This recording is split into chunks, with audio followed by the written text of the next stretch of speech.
This is Leon Ferrante speaking with Angela White, who is a chairperson, workshop coordinator and acting gallery manager at the Arthouse Art Group in Adelaide. Hi Angela, can you tell us a bit about yourself and Campbelltown Arthouse and the role that it plays? Hi Leon, thank you for having me.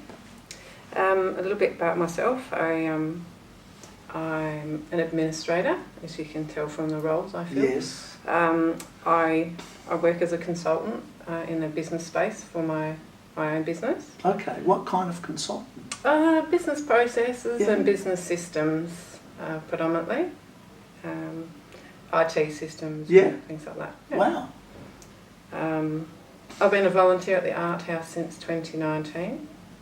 Doesn't seem that long ago, but it is seems a while. longer. Yeah, But it's 2023, so yeah. So I see the goal of the Arthouse to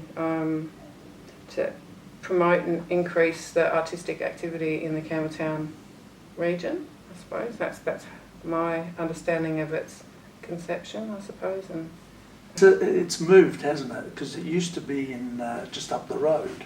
Across the road, actually. Yeah. So we've moved from Ross Trevor into Tranmere. Moved from a quirky little house next to the council chambers into a beautiful old stone building, Brookside Cellars. Yeah. It's renamed itself as Brookside Cellars Community Arts Centre, and it's supposed to be a collaborative space for Arthouse as well as other community arts groups. Yeah. That's the long-term plan for it. It's big and it's quite beautiful. It is lovely, isn't it? Very cold at the moment. Yeah. So can you tell us about the history of Campbelltown Arthouse and how you came to be involved? So my involvement is a bit later than the initial development of it. Yeah. I came in as I just finished a rather large systems project where I was working 6 days a week, and I went back to working 2 days a week, and I found I had lots of time on my hands, so I responded to an advertisement for a treasurer that the council put out. So they were looking to replace a treasuring role at the Arthouse, and so I started there as the treasurer in July of 2019. And so was it just because that was available, or were you looking for something in the art sort of sphere? No, it was what can I do to fill, I figured that I could fill some time with something that I did well. Yeah. Okay, so and it just happened to be on that little building next to the council that I've always wondered what happened in there. And what do you like about being involved as a volunteer in this community group, and what is your motivation, not just to have started there, but to keep going, I guess? So I started with Anne Whitby. Yes. And she was actually quite inspirational to work alongside. I really enjoyed the dynamic of the Thursday art group. I don't practice art so much myself, but I enjoy the process. I enjoy I just enjoy being around it. Yeah. I'm hoping that one day some of it will rub off on me and I can practice art, but at the moment I'm just happy to support, provide business process and administrative support to the members and also the exhibitors and the people that want to participate in art, basically. So you're doing all the important work that comes behind the artists and supports them and relieves them of doing a lot of those things themselves, which I think is really, really important, because artists to a certain degree are creative and kind of all over the place. And some of us find it really hard to knuckle down with the normal stuff. And so when you've got somebody that's doing that for you, you can just breathe a sigh of relief and it's done. So I'd like to thank you for doing that on behalf of others as well, and myself.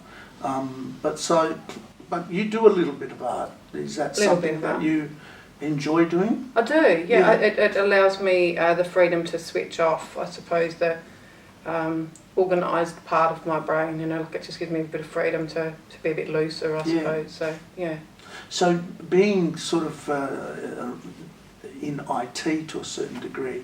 Are you interested in doing things like using digital programs for art or ChatGPT or anything like that, or do you want to just go back to the normal sort of? I don't have any real opinion on. I don't have any rules or any boundaries around the type of art that I like myself. You know, like it's a personal expression of the person that's actually delivering it. So I think So I don't mind. Yeah.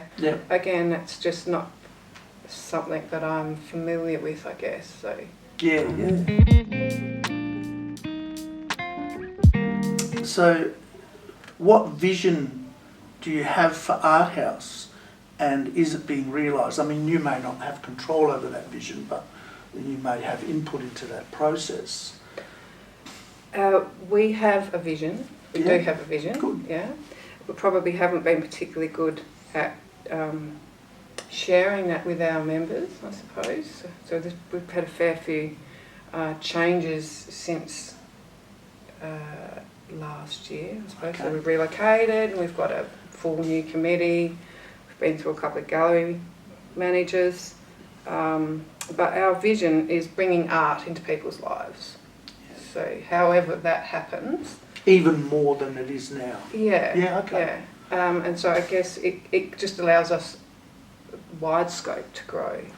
You know? Yeah. And in terms of is it being realised? Yes, I think it is. Yeah. So we're creating opportunities for people to do something with art. We're providing the collaborative space and an active environment for visual artists. And we're educating, collaborating, empowering and supporting our visual artists through artist demonstrations, the workshops, the talks and the exhibition opportunities that we provide. I do think it is being realised. So have those workshops and courses and things increased? Because I've only seen a few of them, but they seem to be building up, which is quite good if people want that sort of thing. It's a little bit of a trial period for us with the new location, who's interested in coming, and I guess it's just trying to form something that is us in the new space. Yeah, so it's still formative at the moment. Yeah, I think that's Yeah, wonderful. So do you get feedback from the member artists and from the public, and is there any that you could share? So we held an exhibition for Amy Hamlin earlier in the year. Yeah. And she wrote us a lovely card. Well, she wrote it to me, but I always say that it's all of us. She said, "Thank you so much for your unwavering support throughout the whole process of my exhibition. I love working with you, and I'm looking forward to what's next for the Arthouse." So I thought that was pretty nice. Yes. And I did get a lovely thank you card from another group of exhibitors, and they just said, "We've appreciated all you've done for us." That was from Maria, Carol, Sandra and Wendy. Yeah, I think sometimes what can happen is that you can be doing the work and everybody appreciates it and it works really well, but nobody says thank you, or you've done this really well and it really helped me. So that's something that I feel I see going on in Arthouse. And that you guys are very supportive with your newsletter, with all the work that you do for some of the events. Some of the events take a lot of organising. And even the newsletter, it sounds like nothing, but it looks fantastic. And the work that goes behind it, that you put into it, is amazing. It's really, really good. One thing that I want to ask you is that I noticed that galleries and art groups don't always have children as part of their normal sort of environment. And it doesn't worry me, but I thought, is it possible for children to join art groups and exhibit art without focusing on their age? I think there is opportunity, and we were talking briefly before about that. And I think it's just a representation of a person's feelings or at the time. So again, I don't know that there is a boundary around age. Yeah. I guess what tends to happen is that in a practical sense, in terms of delivering workshops and classes and those sorts of things, there are restrictions around supervision of children and having things in place, I suppose, when you're working with children. So that creates a different dynamic, and therefore a little bit of stiffness around children as well. And that's, if you've got duty of care, that's one thing, but sometimes I notice that it's very strongly displayed that this is a children's competition or a children's exhibition rather than, it's an exhibition. Yeah. And people make up their own minds about the art, you know. I think that's probably again around giving children opportunity. You know, like I don't necessarily see that always as a bad thing. No. I guess if we would allow children members at the art house, you know, and encourage them to participate in exhibitions. But I guess it's just around, some of it's about, you know, being safe and those sorts of things. Because I've often thought, I'd love to bring my grandchildren in, and I probably will do. But you wonder where the places can be inviting. Not that art house isn't, but some places get a little bit stiff about that. You know? We don't want children, we don't want noise, you know. Some people get like that about music, it's too loud or whatever, if there's something playing. But yeah, it's just something that's interested me. Well, I think children also are very interactive. They don't, you know, that there aren't any boundaries for them. Yeah, you know, they'll just go and ask you questions, and you know, they'll just force that interaction, and some people are a little bit uncomfortable. But that could be a good thing. Yeah, like you know, when you watch that program where they bring kids into old people's homes, and the old people that are sitting there like half asleep, then the next day they go, "Where are the kids?" You know, they get excited about it. So kids can bring in a little bit of life, you know, into a situation. Yeah. So we actually have been working with some of the schools. So this year we engaged with Charles Campbell College, and we're also through the art networking drinks. We've also had some contact with New Morialta Secondary School. So we are trying to introduce that demographic. So you want to bring them in to show them the space? And also, so we're also hoping to engage this year with Charles Campbell College to do an exhibition, a students' exhibition later in October. We think that may be a way for us to get some introduction into that. That's fantastic. Accessing those people. Make that more obvious, because I think people need to know about that. And I'd like to, you know, if you need help with that, I'd like to, because I think if we can get to the young people and say, look, art is not just for the elite, it's for everybody. And you can be an artist if you want to call yourself an artist, but you can be creative, and you are creative. You know? So just remove those boundaries. That's amazing. What is the most difficult thing that you've faced in your role? The public speaking aspects of it. Well, you're doing a good job.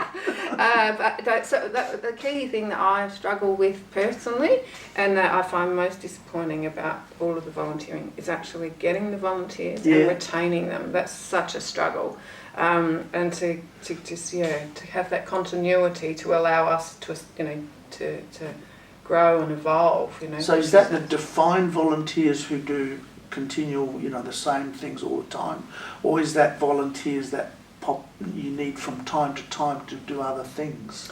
It's more around the growth, you know, so the roles of the committee and the people that want to be involved in the growth and the development. And I guess there are key operational pieces like the gallery manager and the workshop coordinator that we really struggle to retain good. And is that because people are busy doing other things, or just they lose motivation? Again, because we're a volunteer organisation, I think, you know, there is only so much that you can give. You know, like we've all got giving buckets, and sometimes they get emptied. So I think that's one of them, and the other is that it's a pretty thankless task sometimes. So I understand. Thanks, Angela, for sharing your story and ideas with us. And on behalf of myself and other Art House members, I'd like to thank you for the work you do in organising and facilitating things and making a space available for us to practice and display art, and also for simplifying entry into art events like the Fringe and Sala as the normal unassisted process for those things can be daunting for creative people. Art House is a wonderful community initiative, and the work you and your committee do to run and maintain. It makes it functional and enjoyable to participate in, and is important to many people. So thank you very much. Thank you.